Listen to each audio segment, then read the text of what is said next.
Hey guys, this is just a quick explanation on how to access the discussion posts. So from your main page right here, where your classes are listed, you're going to go down on the side to where it says discussions. You're going to click that, and then you'll see here the Bill of Rights and the Constitution discussion. So any discussions that your teachers have created will be here.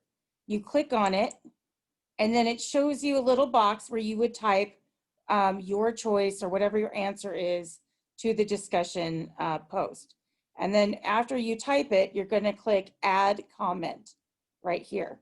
When you've done that, your comment will be found underneath here, and it'll have your name and then how you thought about whatever situation. All right. So again, you're going to, from the main setting, go down to discussions, and then click on the discussion that we are currently working on, and then make your post and add comment.